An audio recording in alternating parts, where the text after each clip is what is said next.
Mr. Presiding Officer, the Honorable Cheese Escudero, the Honorable Senate President, Honorable Win Gatchalian, sa atin pong mga kagalang-galang na Senator Judges, mga minamahal na kababayan, sa loob ng bulwagan o sa labas man, mga nakatutok sa telebisyon, sa cellphone o sa radyo, sa ang sulok man ng mundo, kayo naroroon. Maraming Pilipino ang nagtatanong ngayon, bakit mahalaga ang paglilitis na ito? Ano ang kaugnayan nito sa buhay ng ordinaryong Pilipino? Lubos po naming nauunawaan ang mga tanong na yan. Sa katunayan, may isang driver na nagtatanong, paano sasapat ang kita sa pasada upang mapakain niya ang kanyang pamilya?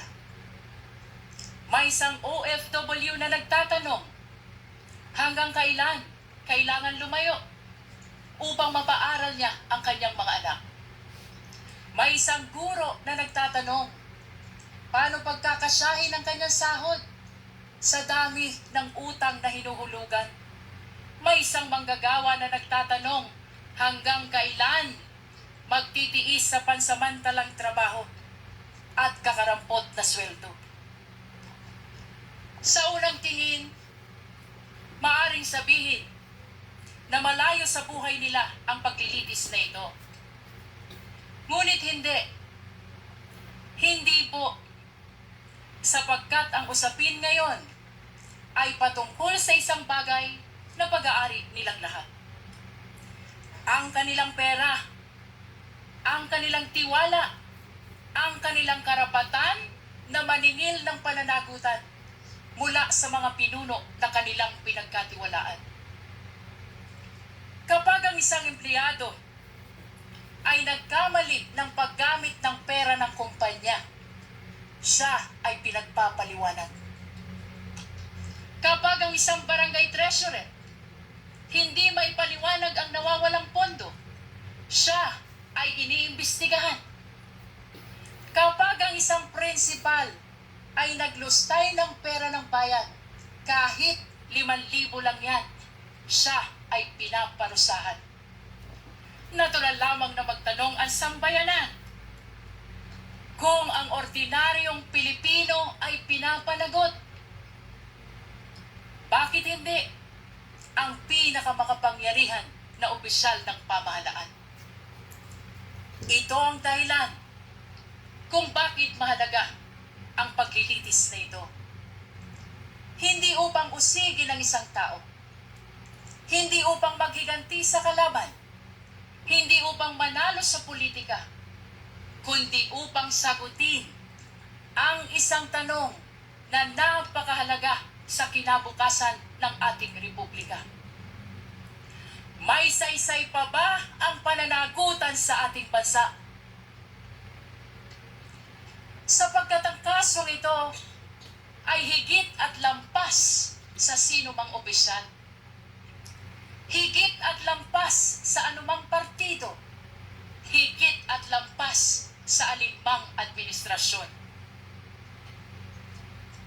Your Honors, the framers of the Constitution understood that there may come a day when extraordinary power would be entrusted to extraordinary office. They also understood that there may come a day when trust would be broken. And that is why they gave the House of Representatives the power to impeach, and the Senate the duty to judge.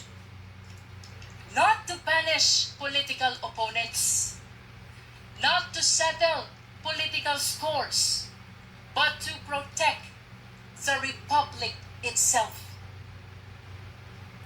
That is why the Constitution declares public office is a public trust.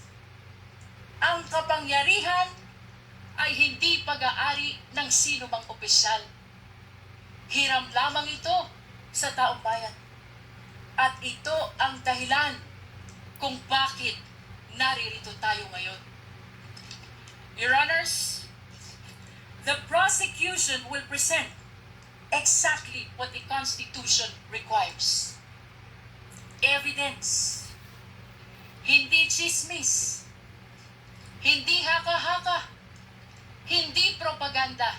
At lalong hindi sokmed narrative. Evidence. Official records. Financial documents. Government reports. Video recording. Statements under oath. Independent findings of institutions created by law. Mga dokumento na hindi bumoboto. Mga records na walang partido. Mga katotohanan na walang kulay pampolitika. Sa unang tingin, maaring magmukhang magkakahiwalay ang 4 articles of impeachment. Confidential fund, unexplained wealth, bribery and corruption, threat against constitutional order. But these are not 4 separate stories. These are 4 chapters of the same story. Story about power exercise without accountability. Story about public trust betrayed. Story about public office that stopped answering to the public. On the first article of impeachment, the evidence will show that more than 612 million pesos in confidential fund entrusted to the office of the Vice President and the Department of Education were dispersed, transferred and liquidated under circumstances that cannot withstand scrutiny. 612 billion pesos. Hindi ito pera ng gobyerno. Pera ito ng sambayanan. Pera ng manggagawa. Pera ng magsasaka. Pera ng OFW. Pera ng guro. Pera ng bawat Pilipino na nagbabayad ng buwis at nagtitiwala na gagamitin ito ng tama.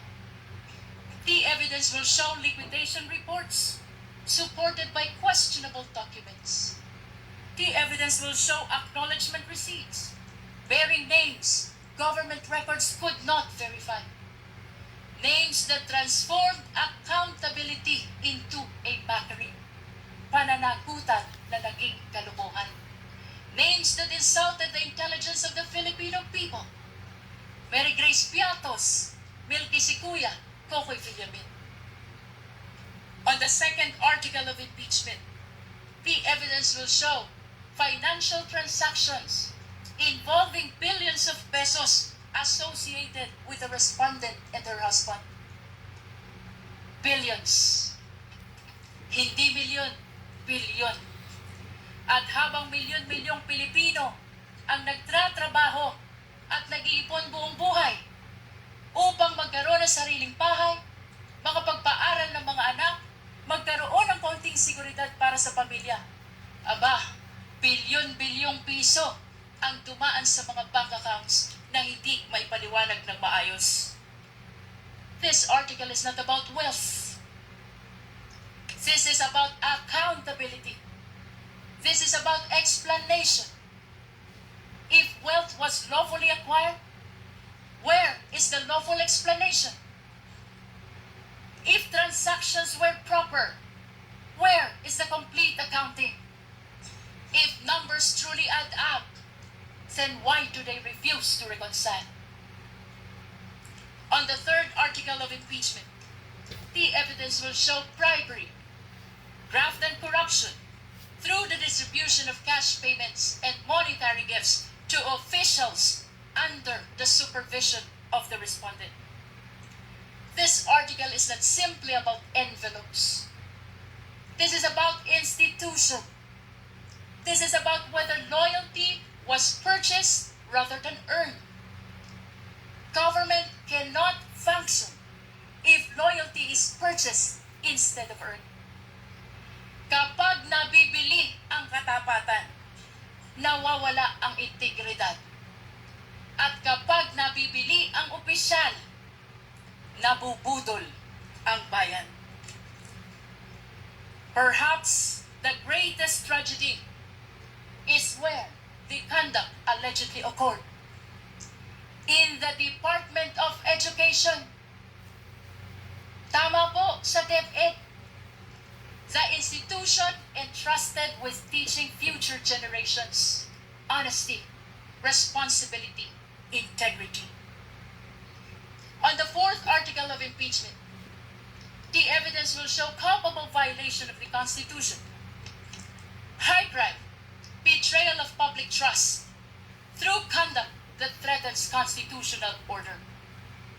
Among all allegations before this court, none strikes more directly at the heart of constitutional order than this one. Ito na po ang pinakamatindi. And unlike in many cases, which depends upon competing accounts, this evidence comes substantially from the respondents' own recorded public statements. The court will see them. The court will hear them. The court will judge them. Public officials may disagree. We may criticize one another. They may compete fiercely for power. That is democracy. But democracy ends when violence begins. Sa kasaysayan ng ating republika, walang vice-presidente na may kaibigan na hitman. Ngayon lang. Walang vice-presidente na nagpapapatay ng Pangulo. Ngayon lang. Walang vice-presidente na handang magpapatay para lamang makaupo sa pwesto. Ngayon lang. The Constitution provides many means on how to resolve political conflict. Election, legislation, public debate, judicial review, and even impeachment. But it does not permit threats. It does not permit violence. It does not permit people entrusted with power to place themselves above constitutional restraints. Your Honors, at the center of this case lies a simple question, perhaps the most important to any republic. When the people entrust power to a public official, does the public official remain accountable to the people? Or do the people become accountable to the public official? The Constitution's answer is very clear. Power belongs to the people. Public office is merely borrowed. And every borrowed power carries with it the obligation to account for its use. If a barangay treasurer must account for public fund, then so must the vice president. If an ordinary public servant can be investigated, then so can the highest officials of the government. If ordinary citizen is expected to obey the rules, then surely those who govern them must obey them first. Otherwise, what lessons do we teach our children? That there is law for the powerful and another for everyone else? That accountability exists only for the weak? That public office grants immunity against accountability? Your Honors, this is not the republic envisioned by the Constitution. This is not the republic deserved by the Filipino people. Therefore, the prosecution asks only this: look at the evidence. Listen to the witnesses. Examine the records. Follow the evidence wherever it leads. Judge this case not by politics, not by popularity, not by fear, not by loyalty, Judge this case by the Constitution. Judge this case by the evidence. Years from now, future generations will not remember today's political alliances. They will not remember today's headlines. They will not remember today's slogans. What they will remember is when accountability was tested, the institutions of the Republic stood firm. They will remember only one thing: what this court did when the Constitution called. Future generations will not ask how powerful the respondent was. They will not ask how loud the political debate became. But they will ask one thing: when the Constitution called, did the Republic answer? Your Honors, this is that moment. This is the moment the Constitution anticipated. This is the moment when accountability must mean exactly what it says. This is the moment when public office must truly remain in public trust.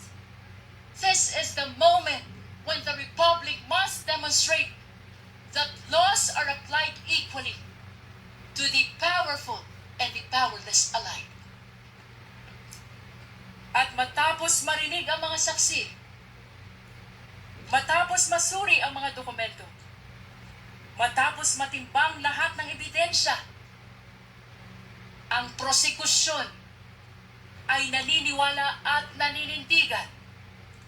Isa lamang ang maliwanag na konklusyon: ang tiwalang ipinagkaloob ay nilabag. Ang kapangyarihang ipinahiram ay inabuso. At ang konstitusyon mismo ang humihingi ng pananagutan.